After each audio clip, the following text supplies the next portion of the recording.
నమస్తే. ప్రస్తుతం మనతో పాటు సీనియర్ దాము బాలాజీ ఉన్నారు. ఆయనతో మాట్లాడదాం. నమస్తే సార్. నమస్తే సార్, హైదరాబాద్లో స్లీపర్ సెల్స్ యాక్టివేట్ అవుతున్నారు అని అంటున్నారు. దీనికి అవకాశం ఉందంటారా సార్? ఈరోజు వార్త వచ్చింది. అదేంటంటే హైదరాబాద్లో స్లీపర్ సెల్స్ యాక్టివేట్ అవ్వబోతున్నాయని ఇన్ఫర్మేషన్ వచ్చినట్టుగా పోలీసు బృందాలు పెద్ద ఎత్తున వీధుల్లోకి వచ్చి చెక్ చేస్తున్నారు. ఎక్కడ చూసినా పబ్లిక్ ప్లేసుల్లో అప్రమత్తమయ్యారు. ఆల్రెడీ శంషాబాద్ ఎయిర్పోర్ట్లో బాంబు ఇది కూడా వచ్చింది. సో అందుకని అక్కడ డ్రోన్స్ని అలౌ చేయడం మానేశారు. తర్వాత గస్తీ పెంచారు. ప్రయాణికులకు కూడా 3 గంటల ముందు వచ్చి చెక్ చేసుకోమంటున్నారు. సెక్యూరిటీ చెక్స్ పెంచాం కాబట్టి 3 గంటల ముందు రమ్మంటున్నారు. అట్లాగే గూగుల్లో స్ట్రీట్ వ్యూస్ని కూడా బ్యాన్ చేశారు. స్ట్రీట్ వ్యూస్ చూడడం అవన్నీ కూడా బ్యాన్ చేశారు. సో ఇలాంటి అనేక సెక్యూరిటీ మెథడ్స్ అనేవి హైదరాబాద్లో తీసుకుంటున్నారు. అట్లాగే అలర్ట్ కూడా చేస్తున్నారు. మొన్న మన రేవంత్ రెడ్డి కూడా దేశంలోనే కాశ్మీర్ తర్వాత అత్యవసర సమావేశం పెట్టిన ఏకైక ముఖ్యమంత్రి రేవంత్ రెడ్డి కూడా హై అలర్ట్గా ఉండాలి. ఎందుకంటే హైదరాబాద్లో గతంలో బాంబులు పేలాయి 2011 ఆ ప్రాంతంలో. కాబట్టి మనం అప్రమత్తంగా ఉండాలి. హైదరాబాద్లో ముందు నుంచి కూడా ఏంటంటే ఓల్డ్ సిటీలో ముస్లిమ్స్ ఎక్కువ ఉండడం, దీనివల్ల ముస్లిం టెర్రరిస్టులకి హైదరాబాద్కి లింక్స్ ఉన్నాయని చాలాసార్లు ఇక్కడ షెల్టర్లు అవి తీసుకుంటున్నట్టుగా ఎన్ఐఏ కూడా అనేక సార్లు దాడులు చేసింది. మనం కూడా మన ఛానల్లో చాలాసార్లు దాని గురించి వీడియోలు చెప్పుకున్నాం.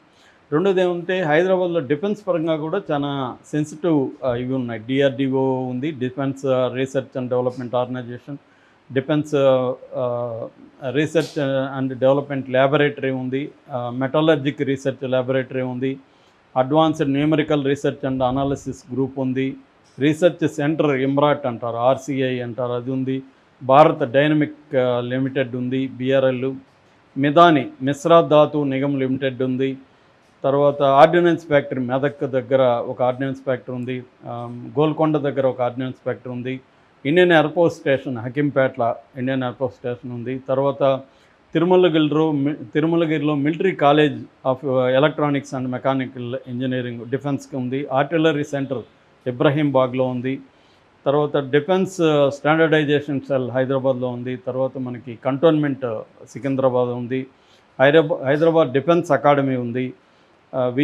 విఈఎం technologies integrated defence system facility ఉంది. సో ఇవన్నీ ఉండి దీంతోపాటు మన ఇంటర్నేషనల్గా పాపులర్ అయిన మన చార్మినార్ కావచ్చు, గోల్కొండ కావచ్చు, లేకపోతే బుద్ధ విగ్రహం కావచ్చు, హైటెక్ సిటీ కావచ్చు, ఇలాగా అంటే సివిలియన్ అండ్ డిఫెన్స్ ఈ 2 రకాల కీ ఏరియాలు ఉన్నాయి. కాబట్టి ఇవి ఏవి జరిగినా కూడా మనకి చాలా డ్యామేజ్ జరిగే అవకాశం ఉంది. రెండోది హైదరాబాద్ ఒక ఇంపార్టెంట్ స్ట్రాటజికలీ వెరీ ఇంపార్టెంట్ ప్లేస్లో ఉంది. కాబట్టి గతంలో కూడా బాంబులు పేలుళ్ళు అందుకే జరిగాయి ఇక్కడ. రెండోది ఏంటంటే పాకిస్తాన్కి ప్రధాన టార్గెట్ ఏంటంటే హిందూ ముస్లింల మధ్య ఈ దేశంలో విభేదాలు పెట్టాలి. ఎందుకంటే అతిపెద్ద పాపులేషన్ ఉన్న దేశాల్లో ఇండోనేషియా తర్వాత ఎక్కువగా ఉన్నది ముస్లిం పాపులేషను. పాకిస్తాన్ కంటే కూడా ఎక్కువ ముస్లిం పాపులేషన్ ఉండేది ఇండియాలోనే. సో ఇది నిజానికి ఇండోనేషియాను కూడా క్రాస్ చేయబోతుంది త్వరలోనే అని కూడా వార్తలు వస్తున్నాయి. ఇప్పుడు మనకి సెన్సస్ కానీ జరిగితే క్లియర్గా అర్థమవుతుంది ముస్లిం పాపులేషన్ ఎంత ఉంది అనేది క్లియర్గా మనకు తెలిసింది. ఇండోనేషియాను కూడా దాటిపోయే అవకాశం ఉంది. సో ఇంత పెద్ద ముస్లిం పాపులేషన్ ఉంది కాబట్టి ఇక్కడ ముస్లిం హిందూకు మధ్య గొడవలు పెడితే అంతర్గత ఒక దాని ఏమంటారు కల్లోలం, అంతర్గత యుద్ధం లాంటిది, సివిల్ వార్ లాంటిది క్రియేట్ అయితే మనం బలం వస్తుందనేది పాకిస్తాన్కు ఉండే లక్ష్యం. అందుకని అసీం మునీర్ ఏప్రిల్ 16న ఆయన పాకిస్తాన్ ఎన్ఆర్ఐల మీటింగ్లో కూడా క్లియర్గా అదే చెప్పాడు. 2 దేశాల సిద్ధాంతాన్ని ముస్లింలు హిందువులు క్లియర్గా అన్ని విషయాల్లో మనం వేరు అనే విషయాన్ని ఆయన బలంగా చెప్పాడు. అది చెప్పిన 16 చెప్పాడు, 22న పహల్గాం జరిగింది. అంటే క్లియర్గా వాళ్ళకి ముస్లిం పాపులేషన్ ఎక్కడ స్ట్రాంగ్గా ఉంటుందో చూసుకొని ఆ ఏరియాల్లో అల్లర్లు క్రియేట్ చేసే అవకాశం ఉంది. ఇప్పుడు ఈ వార్ అనేది ఆగిపోయింది. ఈ వార్లో పాకిస్తాన్ యొక్క బలహీనతలు ఏంటో పడిపోయినాయి. కాబట్టి ఎప్పుడైనా కూడా పాకిస్తాన్ ఇండియాతో కన్వెన్షనల్ వార్ఫేర్ అనేది చేయలేదు. ఎందుకంటే ఏ రకంగానూ వాళ్ళు మ్యాచ్ కారు మనకి. సో కాబట్టి వాళ్ళు ఏం చేస్తారంటే ప్రాక్సీ వార్ అంటారు. ప్రాక్సీ వార్ అంటే ప్రచ్ఛన్న యుద్ధం చేస్తారు. ప్రచ్ఛన్న యుద్ధం అంటే ఇండైరెక్ట్గా వాళ్ళ టెర్రరిస్టులని ఇండియాలోకి పంపించి అటాకులు చేయించడం ఇవన్నీ చేస్తారు. టెర్రరిస్ట్ నెట్వర్క్లు ప్రధానంగా 3 రకాలుగా ఉంటుంది. ఒకటి యాక్టివ్గా ఉండే టెర్రరిస్ట్ మెంబర్లు, రెండోది ఓవర్ గ్రౌండ్ వర్కర్స్, మూడోది స్లీపర్ సెల్స్.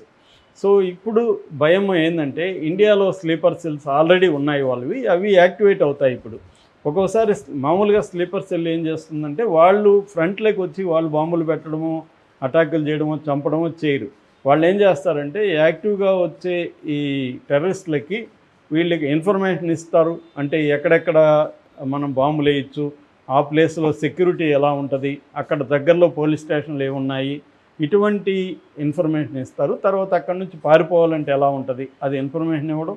రెండవది వాళ్ళకి లాజిస్టిక్స్ ప్రొవైడ్ చేయడం. వాళ్ళు వచ్చినప్పుడు ఇక్కడ ఇండ్లు ప్రొవైడ్ చేస్తారు ఉండడానికి, ఫుడ్డు, మెడిసిన్స్, వాళ్ళ సేఫ్ హౌసెస్ అంటారు. వాళ్ళు ఒకవేళ ఎస్కేప్ అవ్వాలి, పోలీసుల తరము ఇంకోటి చేస్తే ఎస్కేప్ అవ్వడానికి సేఫ్ హౌసెస్ని ఏర్పాటు చేయడం. ఒకవేళ వాళ్ళకి ఏమైనా ఆయుధాలు, బాంబులు ఇవేమైనా కావాలంటే వీళ్ళకి ఉన్న సమాచారం మేరకు అందించడం. ఇటువంటి వెహికల్స్ కావాలంటే వెహికల్స్ ప్రొవైడ్ చేయడం. ఇటువంటి లాజిస్టికల్ సపోర్ట్ కూడా ఈ స్లీపర్ సెల్స్ చేస్తాయి. కానీ ఒక్కొక్కసారి స్లీపర్ సెల్సే యాక్టివేట్ అయిపోతాయి. యాక్టివేట్ అయిపోయి వీళ్ళే బాంబులు పెట్టడం, వీళ్ళే కాల్ చేయడం జనాల్ని, ఇవన్నీ కూడా స్లీపర్ సెల్స్ చేస్తాయి. వాళ్ళకి ఆ కైండ్ ఆఫ్ ట్రైనింగ్ కూడా ఉంటుంది. స్లీపర్ సెల్స్ని కూడా పాకిస్తాన్కి తీసుకెళ్ళి, లేదా పీఓకే పాకిస్తాన్ ఆక్యుపైడ్ కాశ్మీర్కి తీసుకెళ్ళి ఈ టెర్రరిస్టులు ట్రైనింగ్ ఇస్తారు. ట్రైనింగ్ ఇచ్చి స్లీపర్ సెల్స్ని పెడతారు. వీళ్ళు ఏం చేస్తారంటే సమాజంలో మామూలుగా మింగిల్ అయిపోతారు. వాళ్ళు వ్యాపారాలు చేస్తుంటారు, వాళ్ళు ఉద్యోగాలు చేస్తుంటారు, వాళ్ళు అందరితో కమ్యూనిటీతో అంతా ఫంక్షన్లకు వెళ్తారు, మామూలుగా ఉంటారు. నార్మల్గా ఎవరికి తెలియదు. మనం కూడా స్నేహం చేస్తూ ఉండొచ్చు, మన ఫ్రెండే కావచ్చు, మనకు అతను స్లీపర్ సెల్ మెంబర్ అని మనకు తెలియదు. అలాగా కేమోఫ్లేజ్ అంటారు, ఆ కేమోఫ్లేజ్లో ఉంటారు వాళ్ళు. సో ఇప్పుడు మన ఇంటెలిజెన్స్ వాళ్ళకి అందుతున్న సమాచారం ఏమంటే వార్ జరిగింది కదా, ఇప్పుడు ఇదే సమయంలో వేడిలో వేడి కొట్టేద్దాము, ఇమీడియట్గా మళ్ళీ వార్కి రాదు ఇండియా, ఎందుకంటే ఆల్రెడీ ఆగింది కాబట్టి. ఇప్పుడు మళ్ళీ వస్తే ఇండియాకి ఇబ్బంది కాబట్టి ఇండియా రాదు. ఈ సమయంలోనే స్లీపర్ సెల్ని యాక్టివేట్ చేసి ఇండియా మీద దెబ్బతీయాలి అనుకున్నట్టుగా చెప్తున్నారు. ఎందుకంటే మనకు అక్కడ అతను ఎవరు, మసూద్ అజర్, అతను మొన్న అతని ఫ్యామిలీ 10 మంది చనిపోయినప్పుడు అతను ఒక నోట్ రిలీజ్ చేశాడు ఉర్దూలో. అదేంటంటే నేను ప్రతీకారం తీర్చుకుంటానని. సో అతను జైషే ఈ మొహమ్మద్ అనే సంస్థ, పాకిస్తాన్లో అతిపెద్ద టెర్రరిస్ట్ సంస్థలు రెండే, ఒకటి లష్కర్ ఈ తోయిబా, రెండు జైషే ఈ మొహమ్మద్.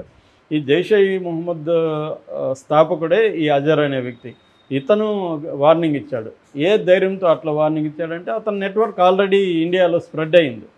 సో ఈ స్లీపర్ సెల్స్ని యాక్టివేట్ చేస్తే వీళ్ళే అటాక్ చేసే అవకాశం ఉంది. అందువల్ల హైదరాబాద్ కూడా సెన్సిటివ్ కాబట్టి హైదరాబాద్లో ముందస్తు జాగ్రత్తగా మొత్తం ఎక్కడెక్కడ సెన్సిటివ్ ఏరియాలు ఉన్నాయి, ఎక్కడెక్కడ అనుమానిత వ్యక్తులు ఉన్నారు, పాత నేరస్తులు ఎక్కడెక్కడ ఉన్నాడు, ఇవన్నీ ఐడెంటిఫై చేస్తున్నారు. ప్రజల్ని అప్రమత్తం చేస్తున్నారు. పబ్లిక్ ప్లేసులు మ్యాక్సిమం అవాయిడ్ చేయండి. ట్రావెల్ కూడా అవసరమైతే తప్ప ట్రావెల్కి